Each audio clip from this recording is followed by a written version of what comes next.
I am Henry Wallace, 73 years old, widowed for 4 years, living alone in a small wooden house overlooking Port Townsend Bay.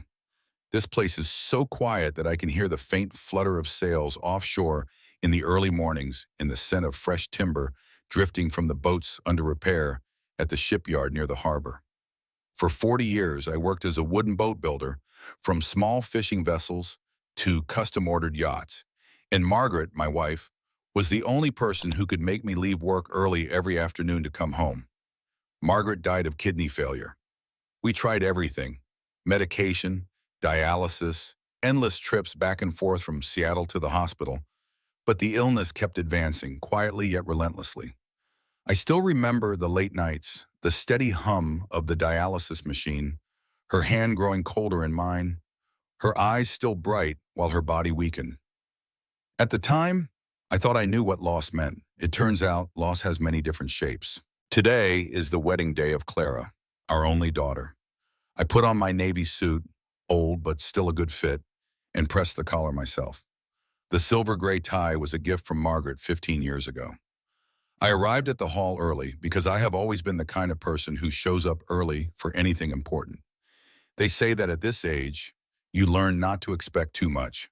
But I still hoped for one thing: a seat near the aisle where I could see Clara clearly as she walked down it in her wedding dress. The server handed me a small card. "Table 14, Mr. Wallace." I walked over and my heart sank. It was a table pressed against the wall, completely blocked by a massive wedding flower arrangement of white orchids in lilies so tall I had to tilt my head to catch a glimpse of the stage far away. I asked again, keeping my tone light, "You are sure this is my seat?" "Yes, sir. The guest list has already been arranged." My table mates were a few distant relatives on Margaret's side, whom I had not seen in over 20 years. They shook my hand politely, then went back to their own conversations. I sat down, adjusting my chair to avoid the flowers, but it made little difference. The first time I saw Jonathan Pierce, the groom, was when he walked in with his groomsmen. A tailored suit, neatly combed hair, a smile fit for the cover of a business magazine. When our eyes met, Jonathan smiled politely, but it felt more like a social formality than genuine joy.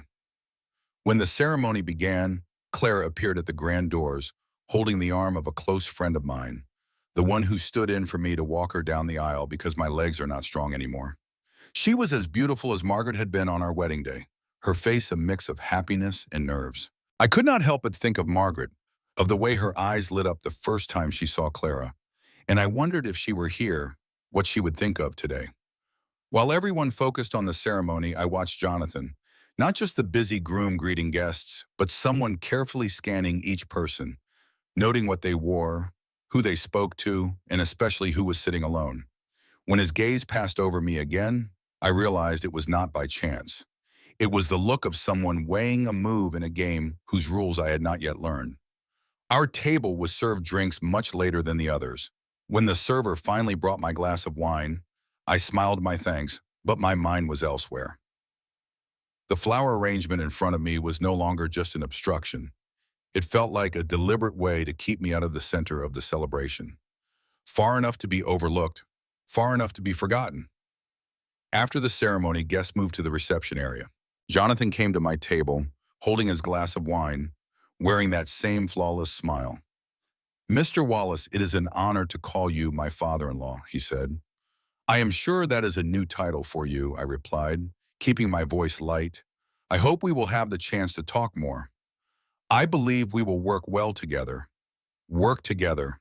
I raised an eyebrow. "Yes, about family, the future, and everything related. You know, making sure everyone is safe." Jonathan's last words stretched out as if they carried their own weight. I took a sip of wine, looking him directly in the eye. "I always care about my family's safety." "We will talk more another time," Jonathan said, before moving quickly on to continue his rounds with the guests. I sat back, listening to the laughter and chatter around me, but feeling as if I were on the other side of a glass wall.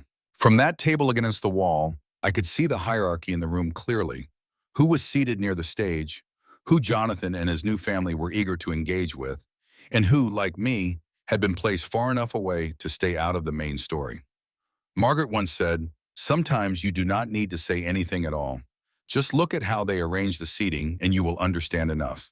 Today I understood that more than ever. If you are still listening at this point, leave a comment to tell me where you are watching from. I want to know the corners of the world where this story is being heard. The wedding reception stretched into the late afternoon. When guests began leaving their tables to take photos or crowd onto the stage to offer congratulations, I stepped out to the veranda for some fresh air.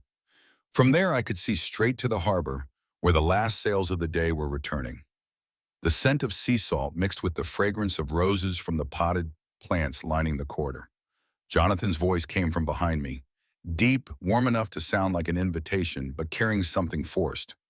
I turned and saw him standing there with 2 glasses of champagne. He handed one to me, keeping the other in his own hand. "You are not worried about leaving the guests upstairs?" I asked. "The guests are still there. I thought I should spend a few minutes with family." Jonathan leaned lightly against the railing, as if to create a sense of intimacy.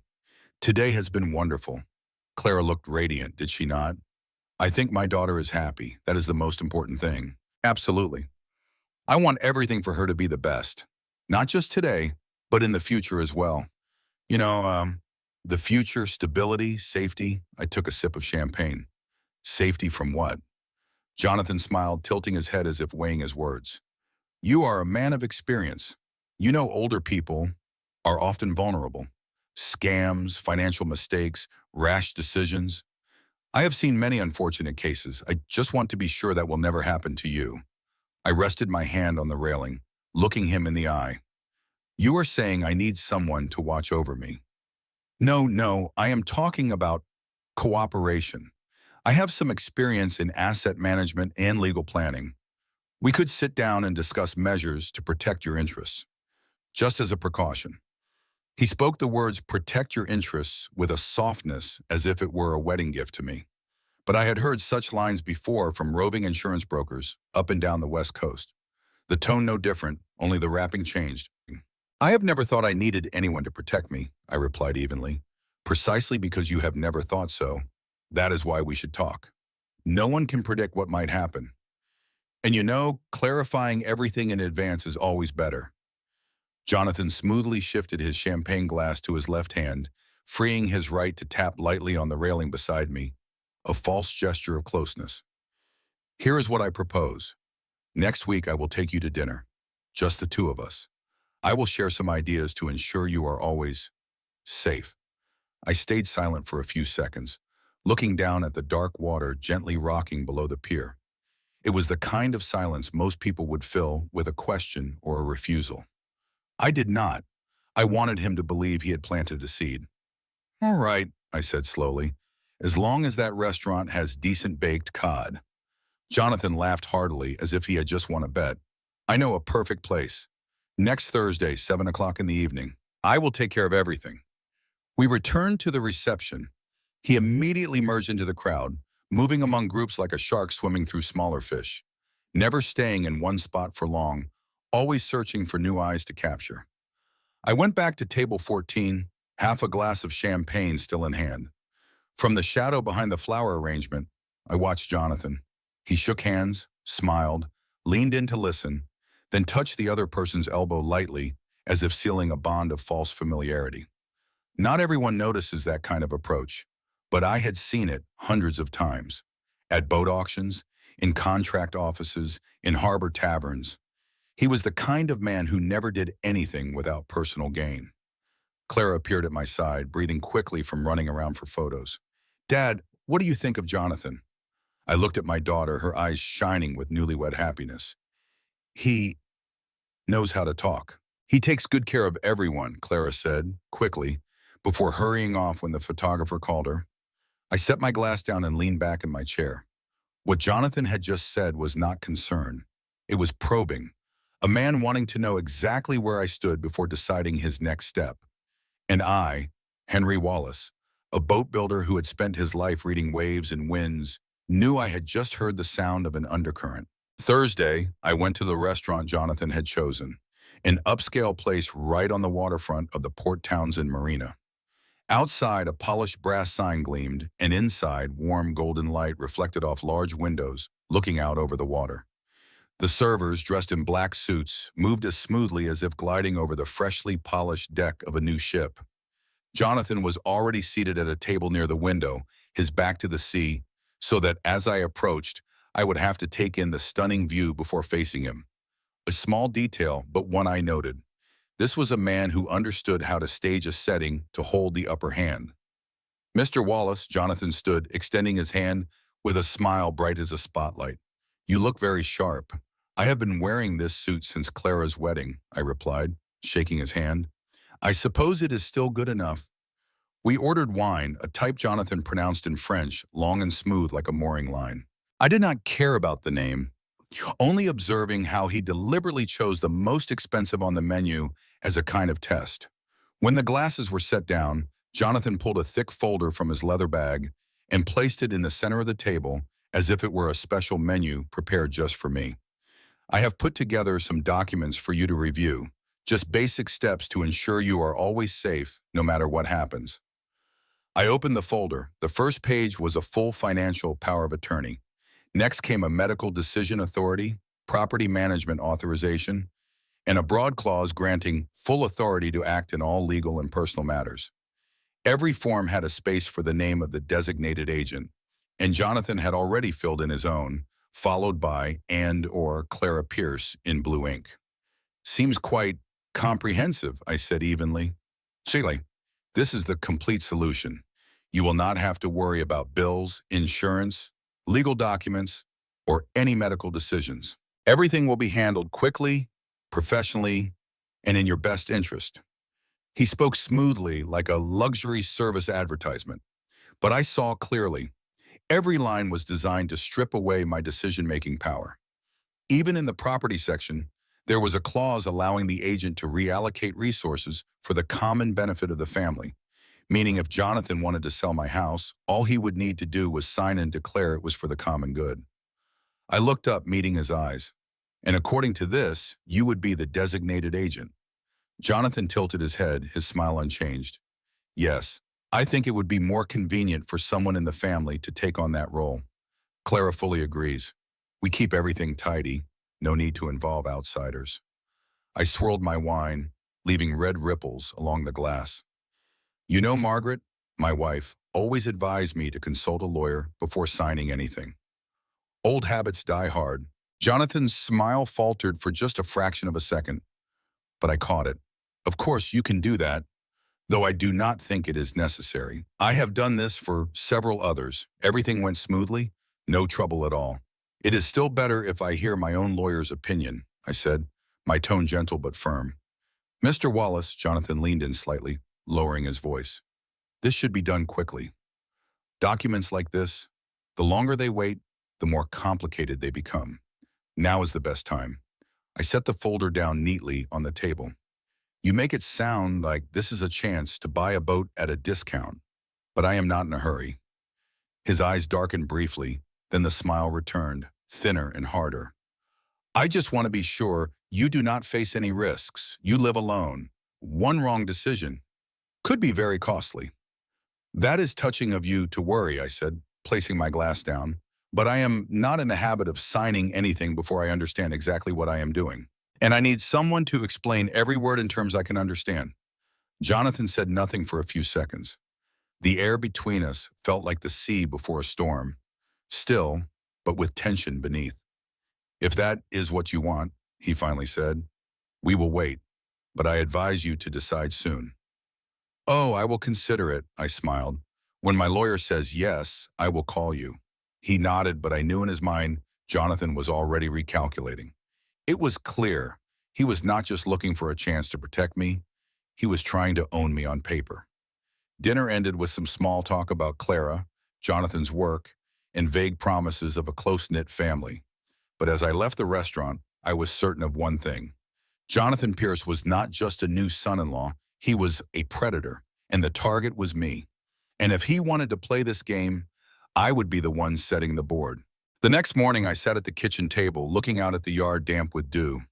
A steaming cup of coffee rested by my hand, while Jonathan's folder still lay on the table like a dead fish, no longer pretending to be anything else.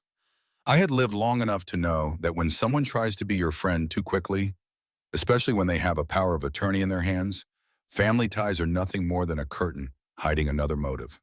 I opened the bottom drawer of the file cabinet and pulled out a business card worn at the edges. Eleanor Briggs, family and estate planning attorney. Eleanor had been the person Margaret trusted most after me. She was the one who helped Margaret set up a discreet trust worth $30 million, money Margaret inherited from selling her family's shipping company shares in Maine, combined with wise investments over the years. I dialed the number. Eleanor answered on the second ring. Henry Wallace. "It has been a long time since I last heard your voice," she said, her tone low and clear. "I think it is time I ask you for a favor. This is about Margaret's trust and my new son-in-law." A short pause. "I take it this is not a wedding congratulations call." "I am afraid not. I need to see you today, if possible." 3 hours later, I was at Eleanor's office, a red brick building in the center of town overlooking a small square.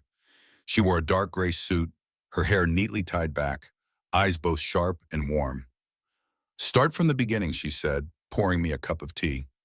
I told her everything, from the wedding and the table behind the flowers, to the conversation on the veranda, and the dinner with the pre-filled power of attorney papers bearing Jonathan's name.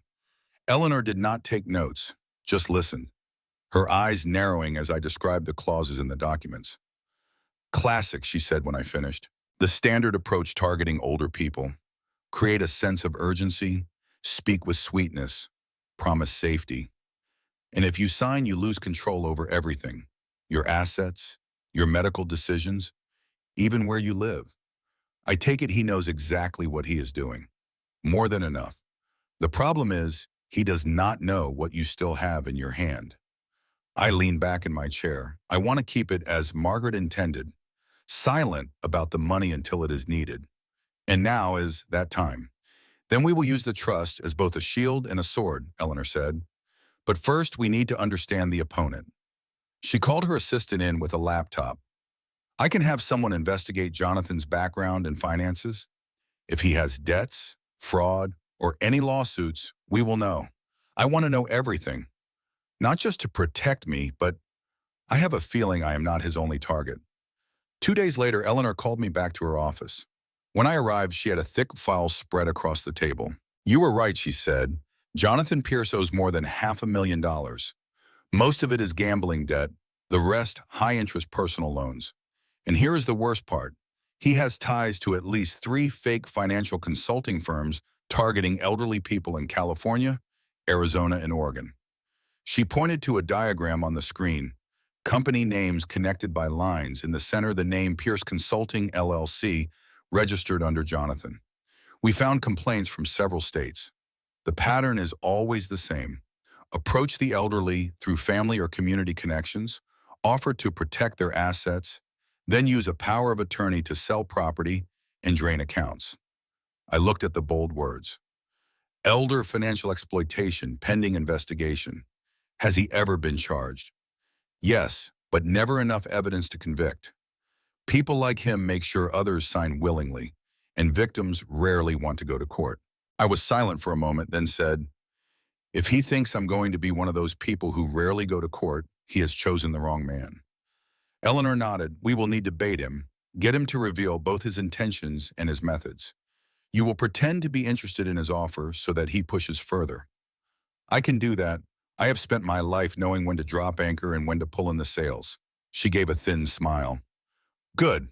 I will reach out to a few people at the district attorney's office. If we can get enough recordings, video, and documents, they will be ready to move." I took the file home, not to read over and over, but to remind myself that I was no longer just protecting myself. I was hunting a predator, and this time the sea would not belong to him. Sunday night, I sat in the kitchen, my hand resting on the phone, my palm warm as if it already knew I was about to use it as a weapon. Jonathan's number was already in my contacts. I pressed call. "Henry?" His voice came quickly, unusually bright. "I was just about to call you." "I have been thinking," I said slowly, as if searching for the right words. "Perhaps you were right. I should sign those papers." "Soon." A silence heavy as stone passed before he managed to contain his excitement. "I am very glad to hear you say that. The best time is now. When would be convenient for you?" I want it done before the end of the week, Wednesday at my house. Bring everything you need.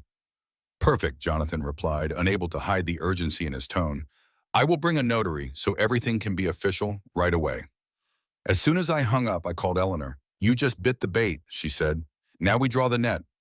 We arranged a meeting with the district attorney's office and two plainclothes police officers. They would install small cameras in my living room, one hidden in a picture frame, another on the bookshelf, and a microphone tucked inside the wooden wall clock Margaret had bought at the autumn fair. Wednesday came. I rose early, wiped down the coffee table, and arranged the chairs so Jonathan would be facing the bookshelf where the main camera was. I brewed a fresh pot of coffee and set out a plate of butter cookies so everything would look like a casual family visit. At 2:55, a black sedan pulled up outside. Jonathan stepped out in a gray coat, carrying a worn leather case, followed by a short-haired woman with a notary's bag. I opened the door, putting on the faint smile of an old man who was grateful for the help. Mr. Wallace, Jonathan extended his hand. We will get this done quickly. Come in, I said, my voice low but clear. He laid the paperwork out on the table, thick stacks neatly clipped. We will go through each section, then sign. The notary will verify everything. I sat down, took the pen, and looked at the first page. Full financial power of attorney. I nodded as if acknowledging something necessary. He began explaining in a voice smooth as machine oil. You will not have to worry about any payments. Clara and I will handle everything. If there are investments, we will reallocate them appropriately. I signed the first page, letting my hand tremble slightly on purpose. Jonathan watched every stroke, his eyes like a hawk spotting prey lowering its head to drink. Medical Decision Authority, he continued, sliding the papers toward me. If there is an emergency, we will make sure you get the best care. I signed again, letting the pen linger longer on the word Wallace, as if age were slowing me down. On the third page, I looked up, as if remembering something. You know, Jonathan, I just thought, maybe I have more money than you think. He froze. What do you mean? I am not sure. Margaret. She was very skilled with finances. There might be things I never paid attention to. Investments, company shares, things like that. His eyes lit up as if someone had just opened a vault door. How much are we talking about? I do not know. Could be a few million. Could be more. Even, I lowered my voice, it could be a number a smart man would know how to protect. He leaned toward me, speaking quickly. You need to tell me exactly. If it is that much, we have to act right away. Protect it from taxes, from distant relatives, from anyone. I suppose so, I said, leaning back, letting him sink into his own eagerness. What would you do with that money, Jonathan? Safe investments, of course. And some of it could be reallocated for the benefit of the whole family. Claire and I could help you make the most of it. I nodded slightly, as if weighing it. So what do you think we should do right now? Sign all of these papers, he said quickly. So I have the authority to act immediately. We should not wait. I set the pen down and looked him straight in the eye. Jonathan, do you know what they call this? He frowned. Call it what? They call it an attempt to exploit the assets of an elderly person. Before he could react, the living room door swung open. Two plainclothes officers stepped in, followed by Eleanor and a prosecutor. Jonathan shot to his feet, his chair scraping loudly. Jonathan Pierce, one officer announced, you are under arrest for suspected elder financial fraud, attempted asset theft, and related charges. What is this? He shouted, looking around. Justice, I said, sitting still, my hand resting on the folder. The notary, pale-faced, quickly packed up her things and backed toward the door. Jonathan tried to turn to Eleanor. You put him up to this. This is a dirty trick. No, Eleanor said. This is evidence. The entire conversation was recorded on video and audio. And we have your financial records, Jonathan, all of them. He gave me one last look, his eyes full of hatred. You will regret doing this. I only regret, I said slowly, letting Clara marry you before I saw your true nature. The police cuffed him and led him outside. The sound of the car door slamming carried into my living room like the final gavel of an auction. Over, with no bargaining. I poured myself a fresh cup of coffee, inhaled deeply, taking in the familiar scent. The wave had passed, but I knew I was only beginning another journey. Because Jonathan was not the only predator in these waters, and I had just proven I still knew how to cast a net. The next morning, my house was so quiet I could hear the pendulum of the grandfather clock in the living room. Jonathan was now sitting in the county jail, but the image of him there, trying to hide his panic behind a threatening tone, still lingered. I stood before the staircase leading down to the basement. Down there, in the corner behind the tool shelves, sat an old safe Margaret had always kept locked. I had never opened it since she passed. Not because I did not know the combination. Margaret had whispered it to me one stormy evening as we sat drinking tea, but because I had not been ready. Today, I knew it was time. I knelt down and turned the dial. Each click sounded like a slow knock at the door. When the final tumbler fell into place, the door eased open and the smell of cold metal and old paper spilled out. On top was a cream-colored envelope in Margaret's handwriting. Henry, only open when necessary. I sat on the old wooden chair, my hand trembling slightly as I slid the letter from the envelope. My dearest Henry, if you are reading this, it means I am no longer by your side, and it also means it is time for you to know the truth. Over the years, I have kept secret the inheritance from my family in Maine and my private investments. In total, it is $30 million now protected in a trust that cannot be touched without your permission. I told no one, not even Clara, because I wanted you to be safe. You once said you were not afraid of being poor, only of not being able to protect the people you love. I believe this money will give you the strength to do that. But I also have a wish. Use it not only for yourself, but for those as vulnerable as you might one day become. You know better than anyone that there are people out there who make their living by exploiting the trust of others. When the right time comes, perhaps when someone tries to take away your freedom, use this money as both a sword and a shield. I trust you will know what to do. Always loving you, Margaret. I set the letter down and took a deep breath. $30 million. To me, that money was not for yachts or vacation homes. It was a kind of power, and Margaret had left it as a tool, a reminder that I was not just an old man waiting to be pushed aside. I took out the folder beneath the letter. Trust documents, investment records, and a list of bank and attorney contacts. Every page was orderly, flawless. Margaret had prepared it as if she knew exactly this day would come. That afternoon, I brought the entire file to Eleanor's office. She glanced through it, then looked up at me, her eyes brighter than usual. You know that with this money, we can do much more than just protect you. I know, and I want to. We sat in the small meeting room, the polished wood table reflecting the warm light above. Eleanor spread out a map of the United States, marking the states where Jonathan and his associates had operated. We have confirmed at least 12 victims, but I believe the real number is much higher. I want to find them all, not just to bring them to light, but to show others what happens when they target the wrong person. Eleanor nodded and picked up her phone. I will contact a private investigation team that specializes in tracking financial predators. They are expensive, but I suppose that will not be an issue, not when it can stop others from going through what I just went through. Over the next 2 weeks, we built a three-pronged plan.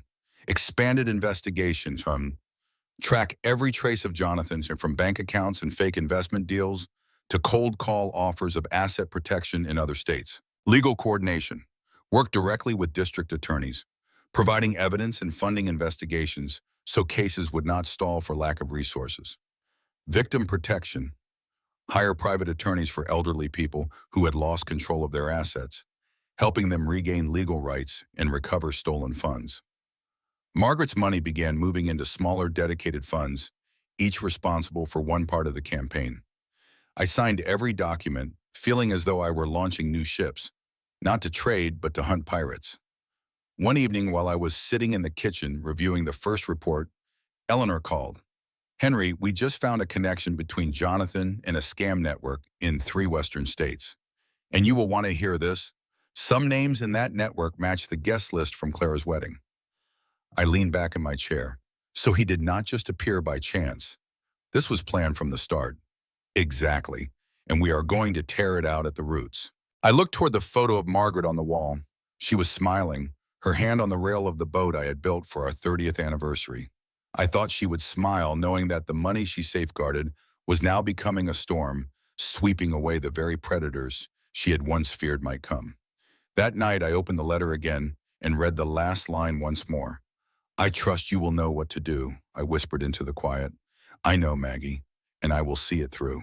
4 months after his arrest, Jonathan Pierce stood before the federal court, his face pale under the harsh fluorescent lights of the courtroom. Recordings and videos from my living room played on the large screen, every word he had spoken echoing through the space like an indictment that could not be denied. The jury took less than 2 hours to reach a verdict. Guilty on all counts, including financial fraud against the elderly, conspiracy to seize assets, and participation in a federal scam network.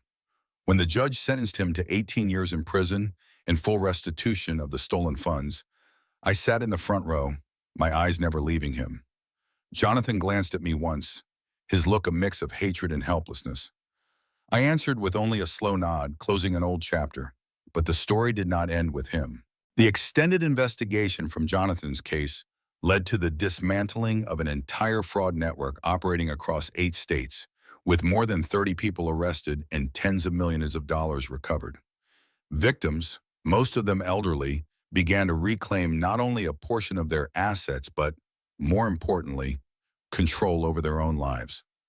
I knew I could not stop there. So Eleanor and I officially established the Wallace Fund, a nonprofit organization with a dual mission: to provide legal support for the elderly and to train communities to recognize and counter emerging scams. We hired attorneys, investigators, and even media specialists to create materials, hold workshops, and run a 24/7 hotline. On the day of the fund's launch, I stood before dozens of reporters in the town hall. "I am not starting this organization for revenge," I said, "but to make sure that people like Jonathan Pierce never again find an easy target. If they want to hunt, they will have to face us." The media began calling me the shipwright who fights fraud, an old man from Port Townsend who turned his wife's legacy into a national campaign. Articles appeared in the Seattle Times, the Washington Post, and soon on major television networks. Interview after interview, I repeated one message: no one is too old to defend themselves, and no one should remain silent when targeted. Clara, at first angry and hurt by the truth about her husband, took months to come to terms with it. We met for the first time after the trial in a small cafe near the harbor. She sat across from me, hands wrapped around a cappuccino cup, her eyes still unsettled. "I hate what he did," Clara said, "but I also hate having to accept that I was fooled, and that you knew long before I did." "I do not want you to hate anyone," I replied. "I just want you to see the truth, no matter how uncomfortable it is." Clara looked down at the table for a long while, then looked up. "Do you need help with the fund?" I smiled, feeling for the first time in months that part of the distance between us had closed. "I always need help, but make sure you do it because you believe in it, not just because of me." "I believe," Clara said firmly.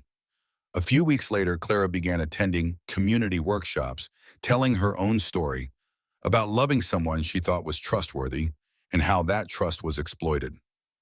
Her voice was stronger than I expected, and the audience responded well, especially young women who came with their parents or grandparents. The Wallace Fund quickly became a significant resource. We opened regional offices in 3 states, working alongside local police and the FBI. In the first year, the fund handled more than 200 cases, from phone scams to large-scale property seizure schemes. With every victory, we made the story public, not just to warn, but to encourage others to speak out. One morning, I received a handwritten letter from an elderly woman in Arizona. "After seeing the news about you on TV, I realized I was being targeted by a scammer. I refused to sign the papers and called the police. I might have just saved my own life." That was when I knew Margaret's legacy was doing exactly what she had hoped. One evening, as Claire and I stood on the pier, watching the lights shimmer on the water, she said, "Dad, if Mom could see us now, I think she would be proud." I nodded, my gaze toward the horizon where the sea met the sky. "Your mother gave me the tools. We are using them to build something worth being proud of." From a table hidden behind flowers at a wedding, I had stepped into the public eye, not for attention, but to send a clear message. The elderly are not prey, and sometimes the prey has teeth. Late afternoon in Port Townsend, the autumn sun sank behind the Olympic Range, its amber and orange light spilling across the water like shards of broken glass. I sat on the old wooden chair on the porch where Margaret used to read in the evenings, the gentle lap of waves against the dock, the distant call of gulls. No footsteps hurrying for a wedding, no polite laughter laced with the scrutinizing glances of those who thought they hid their ambition well. Only the steady beat of a heart and the breath of someone who had walked through an entire battle without needing to shout. I remembered Clara's wedding day, when I had been seated against the wall, my view blocked by a towering flower arrangement. I had wondered if it was simple carelessness or a subtle reminder that my place was now at the margins. That day I stayed silent, not because I was weak, but because I knew anger would cost me more than it gave. I chose to observe. And when Jonathan bent close with his murmured talk of financial concern wrapped in implication, I knew a storm was gathering and that I would need to prepare more carefully than for any voyage I had taken before. Now, after it all, I was no longer the gentle old man many assumed. I was Henry Wallace, who had survived the loss of Margaret, who had used calm to pull a predator into the light, and who had turned a personal story into a movement that protected thousands more. There were moments when I thought of Margaret more than usual, like yesterday when I opened the safe to store a new file for the Wallace Fund, and the light caught her old letter. The handwriting had faded. Use this to protect yourself and those who cannot protect themselves. Never underestimate the value of preparation and of silence at the right moment. I realized this entire journey, from being edged out at a wedding table to standing before the national press, was proof of her words. I did not need to shout for justice. I did not need to argue to prove my worth. I only needed to collect the truth, hold it until the right time, and deliver it as a final blow. Silence gave me the time and the space to see the full picture, to prepare without leaving a gap. Weeks ago at a fun workshop, a man of about 70 came to shake my hand. "Mr. Wallace," he said, "because of your story, I refuse to sign the power of attorney my son-in-law brought me."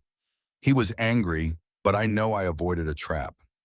I looked into his eyes and saw myself a year ago, another father, another widower, standing on the edge of losing everything. The difference was that this time, someone had been warned in time. Tonight, Clara came by. We sat in silence for a long while watching the sea. "Dad," she said softly, "on that wedding day, I know you were hurt. I just wish I had been clear-headed sooner." I put my hand on her shoulder. "It's all right. What matters is that we are here, together, and your mother would smile to see this." On the table by the chair, an envelope from the law office lay unopened. I knew it held notice of a large, anonymous donation to the Wallace Fund. Though I had guessed who it was from, I did not open it. Some things are worth holding it a little longer, like a card in your hand you only turn over when you know it will end the game. I rose, stepped down the porch, and walked the path to the dock.